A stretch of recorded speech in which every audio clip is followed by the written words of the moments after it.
चालू हो गया। हाँ, तो ये बच्चों क्या है, ये है हमारा इंडक्शन टेस्ट करने के काम आता है। इसमें एक इंडक्शन कॉइल है। इंडक्शन कैसे काम करता है, हम अक्सर बोलते हैं induction motor, induction motor. Induction motor क्या होती है, कैसे काम करती है, ये हम इस पे उसका प्रैक्टिकल करते हैं। आपके घरों में भी होगा इंडक्शन चूल्हा है, इंडक्शन। तो इंडक्शन वो भी इसी पे काम करता है। अब मैं बताऊं क्या होता है ये, ध्यान से सुनो। इसके अंदर एक इंडक्शन कॉइल है, आप समझ नहीं पाओगे कि कॉइल क्या होती है, लेकिन मैं बताऊं हम प्रैक्टिकल क्या कराते हैं।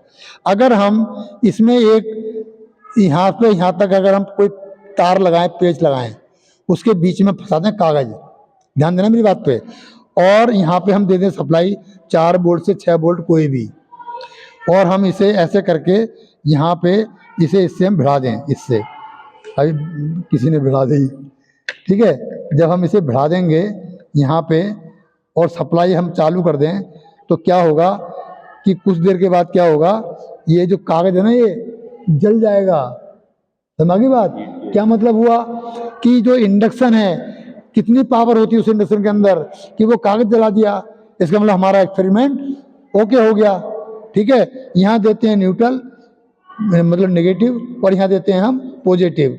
ये 6 वोल्ट, 4 वोल्ट से लेकर 6 वोल्ट तक हम कोई भी सप्लाई दे सकते हैं। इन दो टर्मिनल के बीच में अगर हम यहाँ पे कोई कागज फंसा दें तो क्या होगा, वो कागज कुछ देर में जल जाएगा।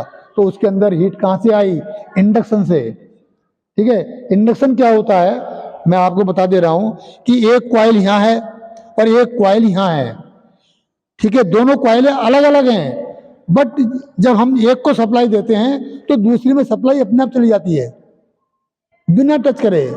इसी सिद्धांत पे बना होता है हमारा ट्रांसफार्मर, और इसी सिद्धांत पे बना होता है हमारा इंडक्शन चूल्हा, जो घरों में काम आते हैं। हमारे घर में तो लगा हुआ है, और तभी कभी इंडक्शन चलाया हो तो पता होगा, नहीं चलाओ चला के देखना।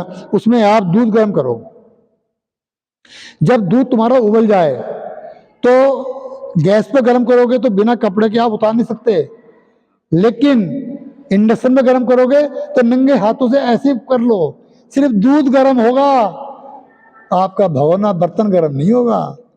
ये खास बात है। ये तो हमारा था इंडक्शन।